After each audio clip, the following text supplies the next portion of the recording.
I just thought I was tired, overwhelmed, maybe just not strong enough. But what I was experiencing apparently had a name.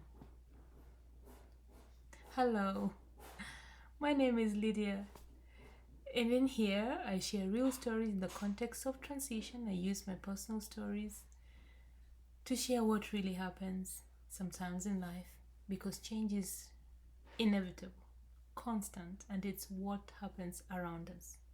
But transition, that is what happens within us.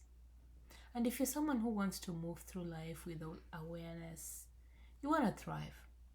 You don't want to just react to circumstances, but understand yourself as you grow. You are in the right place. Because I've lived through multiple transitions, moving countries a few times, rebuilding and pivoting my career many times, becoming a mother, navigating identity shifts, and building meaningful work while still becoming myself. And I've seen how the lack of awareness and the lack of language can make it difficult for seasons when you're feeling like you're a personal failure. But once you have language, everything begins to shift. And here, we want to thrive, not just survive. So, welcome. Well, this is season 7, episode 2 now. Previous episode, I expressed how I felt like a failure moving back to Kenya from America. And when I stepped away and went back to Kenya for the first time in a very, very long time, things became quiet enough for me to notice what was happening inside of me. I chose a location in the coastal region where I knew very few people, maybe one or two, and I had time to sit with myself. And what I noticed was that I really didn't feel like myself, just like I knew I had to leave America at that point. I felt disconnected, unmotivated, emotionally flat. Things that used to feel very simple to me felt heavy. I was functioning, but something was totally off. And I didn't know it then, but that was a transition for me. And because sometimes you don't recognize a transition when it begins. So I kept asking myself, what is wrong? Why can't I just push through this? What is this feeling that I've never felt before? Why does everything feel harder than it should? Why don't I want to wake up? Why do I feel stuck when nothing around me looks obviously wrong? That kind of confusion really can make you doubt yourself, and it did. And so I decided that I was going to seek support. I physically I wasn't feeling sick. So I just decided to go see a doctor. The way I explained is like I feel off. So I went to see a general doctor. It's just like your normal checkup. And I explained a few things about how I was feeling. And I want to say I'm lucky because I don't think this happens often. He started to ask me a few questions because of what I was telling him. And my journey back into Kenya, and choosing to stay away from the hustle and bustle of life, if you may. And one question he asked me is, have you ever seen a therapist? Wow. No. Oh, okay. Because you're not physically sick, are you? And I reiterated, no. But you're feeling off. And what you're talking about seem to be a lot of emotional things or psychological. And I am not in a position to support you with. But there are certain things that at least we've learned, or I have come to understand, that someone like a therapist would be well suited for you. So if you don't mind, I'm going to refer you to someone I know that from people's experiences does a good job. And I hesitated for a bit because I did not know what to say. but it felt like what he was describing was the right thing. So even after hesitating, I just, reluctantly, it's like, okay, let's see what this is about. I mean, if it can solve my problem, I'm happy. So the referral happened, and I remember hearing certain things for the first time. I had words that described what I was experiencing. I heard depression, burnout, emotional exhaustion. And I remember thinking, wait, this is a thing?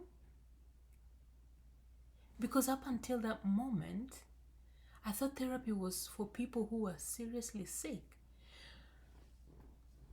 If you understand me, I don't know if you do, but let's take my Kenyan context. Therapy is not a usual thing. Like, it's not what you grow up thinking, I'm going to see a therapist for this. And when you hear therapy, you feel like, oh my God, that person must be really in serious trouble. You're probably thinking mental health.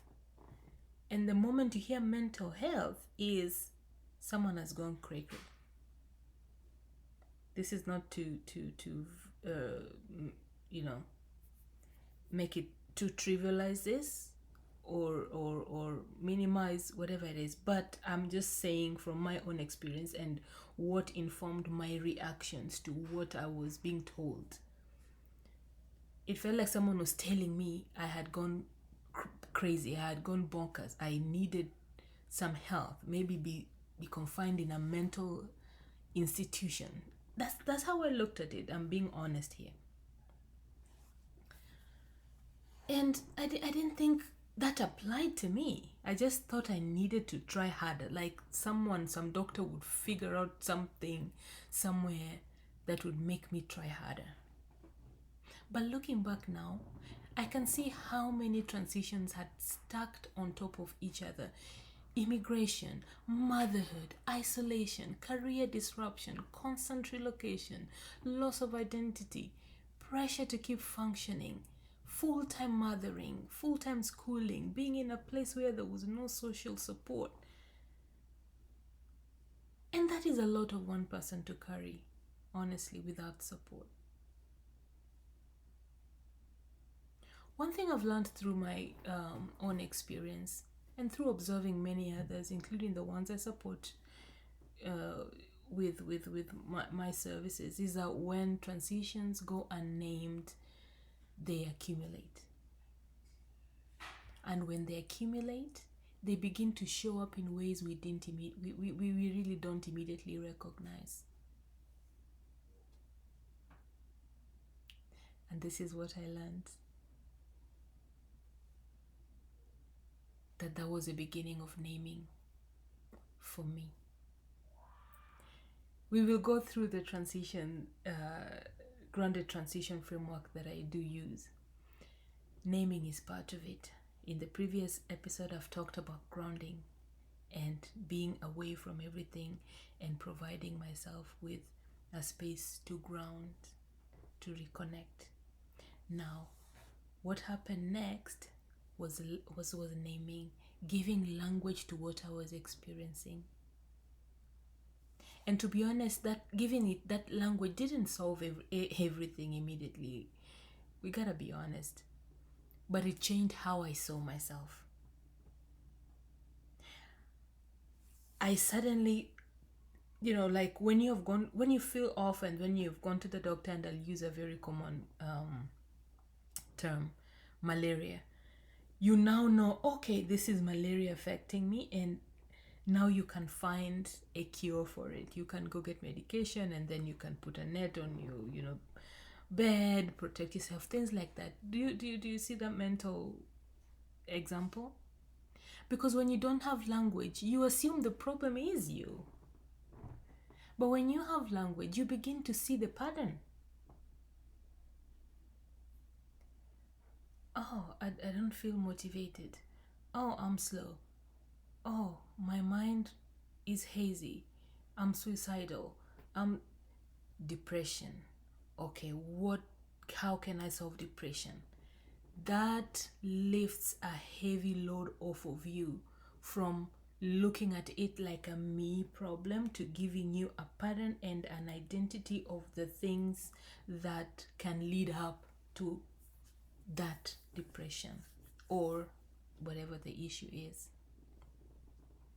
Now, if you've ever felt off but couldn't explain why, if you've ever felt stuck, even though you're trying your best, you may not be failing, my dear. You may be in a transition that hasn't been named yet. And this is why understanding transitions matter. Because once you understand what is happening to you internally, you can begin responding differently. Not from panic, not from shame, but from awareness. Naming something is only the beginning. Because once I had words, I had to decide what to do with them. Language doesn't remove the experience. It gives you a way to move through it. End of today's story. I hope we got something from it. If you ever had a moment where something finally made sense, talk to me about it in the comments. Those moments matter more than we realize. And if you're in a season where something feels off, stay with me. Subscribe, like, share. Because this is where I began understanding how to support myself differently. And we might support ourselves in this process. You might find something you like, you might find something useful. See you tomorrow.